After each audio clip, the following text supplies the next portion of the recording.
Welcome to Write to Publish, your go-to podcast for all things writing and publishing. I'm Karen Stanley, a 14 times published author and the founder of Mabel and Stanley Publishing. Join me as I share a multitude of tips and insights drawn from my own writing and publishing journey. We'll be hearing from some inspirational authors too, who will share their writing experiences and top tips for success. Each week, we'll learn about an aspect of writing, from composition to genre and from publishing to marketing. Listen in as we learn and chat about all things writing and publishing, and let's get you on the right path. Hello and welcome to another episode of Write to Publish with me, Karen Stanley. It's great to have you all listening in again. And today, very special guest we've got the lovely Ines Zdelar, who has joined us to talk about her author journey, some of the recordings that we're doing throughout July and August of all of our authors from Mabel and Stanley Publishing, but also other authors who have chosen different routes and different paths. But without further ado, I would like to introduce you to Ines. So hi Ines, it's lovely to have you on the show. Hi, Karen. Thank you for having me. Oh, it's a pleasure. Always a pleasure. So, when did we meet, Ines? How long ago is that now? We met in September 2023 on an event called Thrive, yes, where you were actually speaking. You were one of the speakers. I was. So it's funny how the universe works. So tell us a little bit about, give us the title of your book, and tell us a little bit of what the book's about briefly. Well, my book is Teaching Baby to Sleep. The book is the ultimate guide to building good habits, sleeping habits from birth to year one. It's the book that will help moms and new parents to go and learn a little bit more about sleep. I didn't want this book to be overwhelming. I wanted them to feel like this is a guide, me guiding them step by step. And that was actually feedback. They didn't feel like they're overwhelmed before actually they have started their sleeping journey with their babies. Okay. So for a little bit of background, you've been a nanny for years, and also you're a sleep coach as well, aren't you? Yes, I'm a sleep coach. I have been working in childcare for the last 25 years in all sorts of settings, from nursery to I've been swimming instructor, and then for 25 years I've been nanny, and then a maternity nurse. And while I was maternity nurse, then I have suffered from actually sleep deprivation, and then I decided to dive a little bit deeper into sleep science, and here I am now. Wow. It's something we underestimate sleep, don't we? We think about the food we put in our bodies. We think about, not drinking too much alcohol and drinking water, but sometimes we kind of take sleep for granted a little bit, don't we? We just kind of assume it's going to happen. But it's a pretty vital part of being a human, isn't it? It is. And also nowadays, we don't sleep like we used to with all these, blue lights and lights everywhere. In the past, we went to sleep when we didn't have electricity with the sun, right? And now this is not happening. So our bodies are adjusting, and I think the blue light doesn't let us sleep as peacefully as we would before.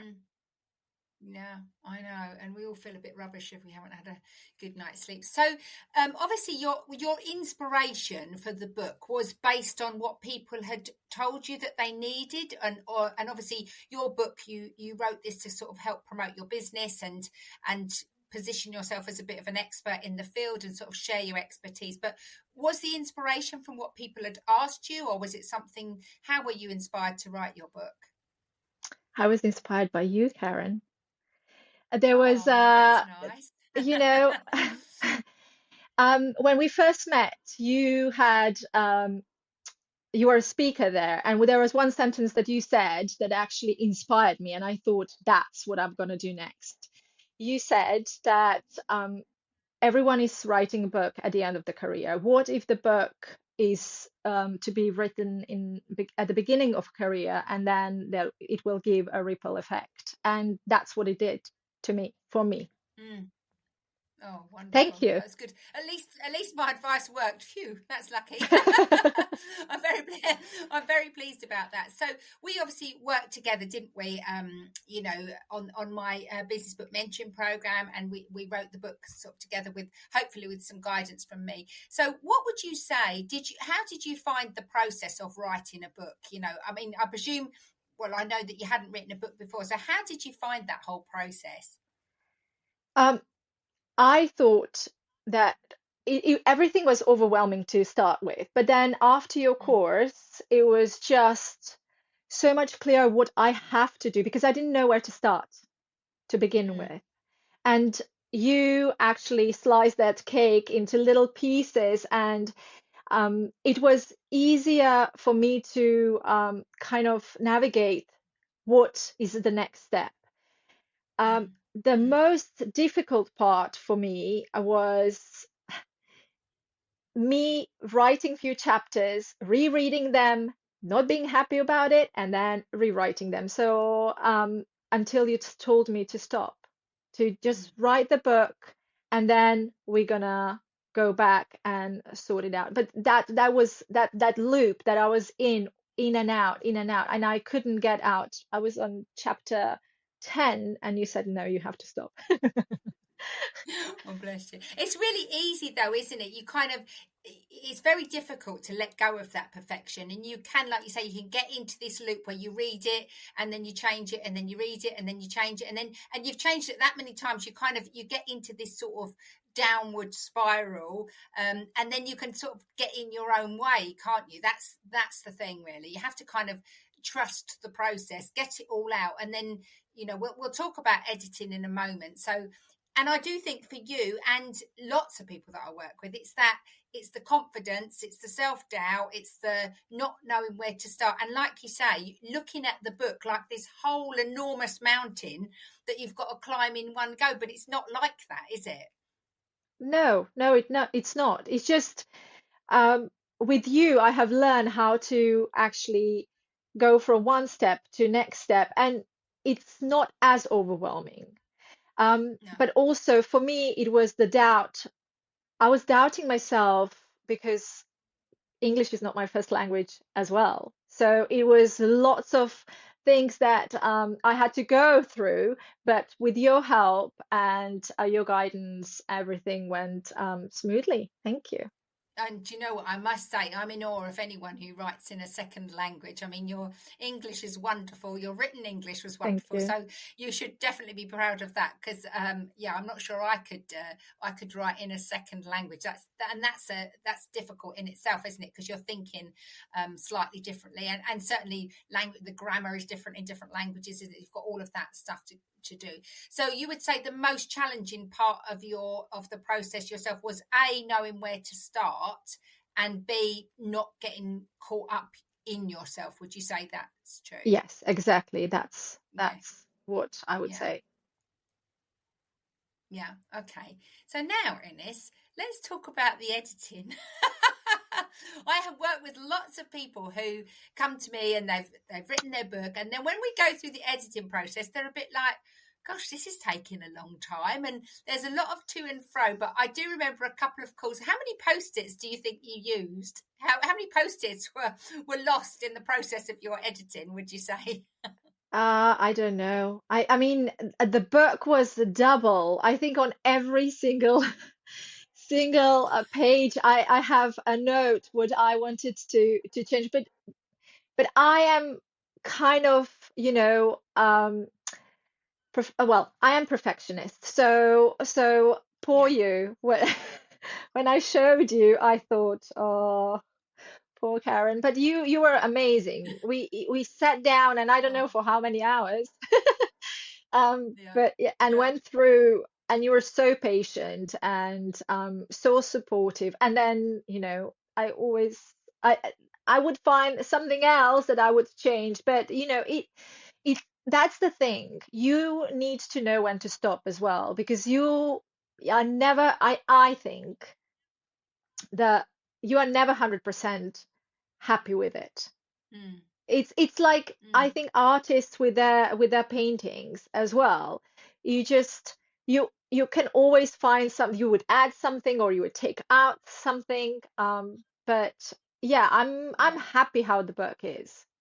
Yeah. Yeah. Oh, it looks great. Yeah, and that's true. I mean, the editing process is, for anyone sort of out there going through the edits, it's a long process and it's lots of back and forth, back and forth. You can read a book 100 times and you'll still find something. It reminds me very much when I got married, my friend helped me to do my hair and I'd done my makeup and I'd done my hair. She said, right, look in the mirror. So I looked in the mirror. She said, are you happy? I said, yeah, I think I look all right. She went, right, don't look anymore. Because she said, you'll find something and then you'll start. And do you know what? That was brilliant advice because it is like that. The more you look, the more you're searching for that, suddenly thinking, oh, crikey, I've got a grey hair or I've got something's going on.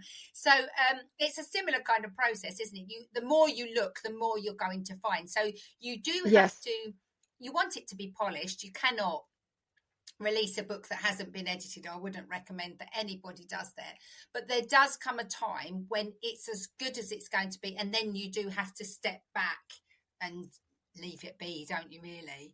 Yes, you do. You do have to do that. And Yeah. I wouldn't even know how to do it, but I had you and you said, I think we are done now. Yeah, yeah. Rapping your knuckles, right? Put the book down. Move away from the book. You're not allowed to look at it anymore. And I mean, you had such a lovely launch. Ines had her launch in a cot shop in a posh part of London, and it was really beautiful. And she had lovely little cakes with the book cover on, and all of that was lovely. So, obviously, you wrote that book in order to try and funnel people into your world, and a business book is a great part of your marketing funnel, can be. And I think you said to me afterwards, which really made me feel so happy inside. You said, honestly, my phone hasn't stopped ringing and I'm not quite sure what I've done. So tell us a little bit about what the book's done for you, as the tool that you hoped it would be. Well, the book has opened so many doors. So, what I have never actually dreamed of or thought I would do, now I'm doing it. I am now resident in the Notting Hill clinic where I'm giving one-to-one sessions, which is amazing. Yeah. Then I have now some workshops once a month in parts of London. And yes, actually, I would never ever thought that that would happen. I thought I'm going to sell the book, I'm going to sell my one-to-one, but it's just opened different opportunities and collaborations with people with hampers. And, my book is part of some hampers, which is amazing. Mm. Yeah, so it went out there and it did its magic in like such a beautiful way. So I'm very happy. Thank you. Oh, that's amazing. It does, there's still, because it's such a and like you said, it's not an easy process. It takes a long time to write a book, and there's a lot of soul searching, and there's a lot of, troughs and peaks, and there's the editing and all of the stuff. And in the meantime, you've got to do life as well. So it's not an easy process, and rightly so. People still really value it. There is a lot of respect for someone who's written a book, and it does raise your kudos and visibility, because it isn't, I think it's like less than 1% of the population. About 80% of the population say they'd like to write a book, and less than 1% actually do. So that's why it's still considered to be quite an achievement. And it's lovely to hear that it's, because when I work with people writing business books, I always say to them, well, what do you want this book to do? You're not writing it just for the fun of it. You want it to have an impact. So I think it's wonderful that you have found that impact. I mean, what do you have plans for any more books, or do you think, oh my God, I'd never do that again, never again? Or what would you like? What do you think the future is for you with your book and your business, obviously, as well? Well, I'm not saying never for the book, never say never.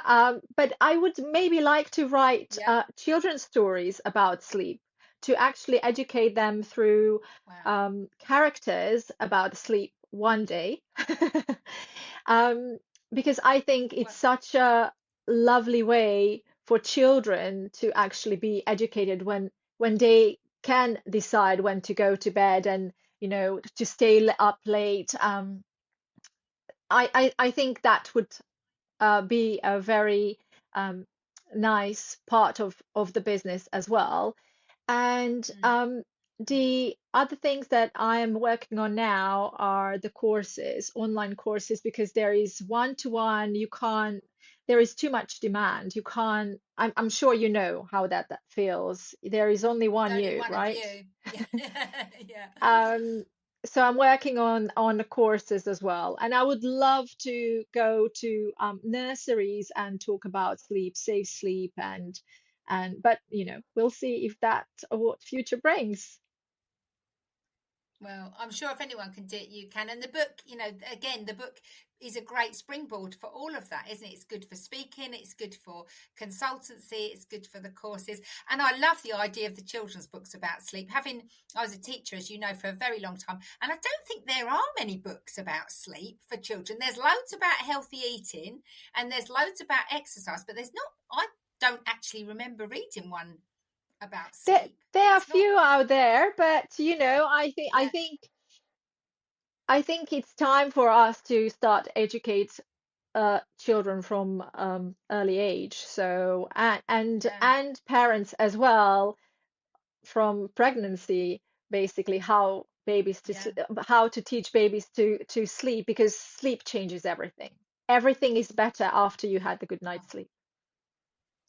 Do you know, when I was teaching the children, there were some children whose lives were a bit chaotic or families were going through difficult times, and you knew that they hadn't had a good night's sleep or they'd been up till all hours and they were always late, and they really did their academic achievement suffered, their health suffered. I mean, I saw it all the time. It's and also I kind of think as a parent you want your baby to go to sleep, because as much as you love them, you need a break in the evening, don't you? You've kind of everyone needs a bit of space, so I think it's a valuable. So it's been lovely chatting to you today, and it's been, before we go, what would be your top tip for someone thinking about writing a book, whether for their business or in general? What would you say would be your top tip for that?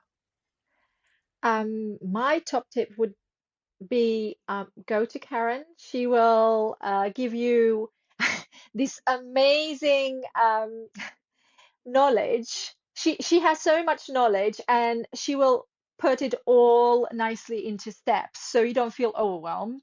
And if you feel stuck, just continue with the book, because as I said, I think I have wrote like 3 books altogether. Just rewriting and rethinking and um but to start writing a book, you need someone who will guide you and who will give you view on what is in front of you, because you don't know where to go and where to start, basically. And Mm, you have done mm, it so beautifully into this amazing 12 weeks course. So you don't feel overwhelmed. You no. feel, okay, this week I'm working on that. Next week I'm going to work on something else. And for me, that was so valuable. And thank you so much. I can't thank you enough. Oh, that's really kind. And yeah, I think just like with anything, sometimes you just need a bit of accountability and a bit of guidance, and that can, really help, because it's not an easy journey. So, but your book is amazing. Well done Thank for you. persevering. It looks beautiful, and Thank you. I feel so chuffed for you that it's opened the doors that it should have opened, and it's had the impact that I would have always wanted for you. So well done on your achievement. It's a wonderful book, and you were a joy to work with, despite all of your post-its. I actually quite liked your post-its. It kept me busy, Ines. It kept me busy, and You. it's part of the process. It's part of, you have to do that bit in order to make it great. So thank you so much for joining Thank us today. you. That's been Ines Zdelar, Teaching Baby to Sleep, is available on Amazon. And for any new mums out there, especially if you are wanting a good night's sleep, then Ines has got some fantastic tips and tricks and routines in that book that will really help you all feel rested and super fresh and ready to tackle the world. So thank you for joining us. I've been Karen Stanley. If you have any questions about writing or publishing, please do get in contact, karen@mabelandstanleypublishing.com. I'm always happy to help. I'm always really pleased to hear from you and hear about your journeys. So thank you for joining us, and let's get you on the right path.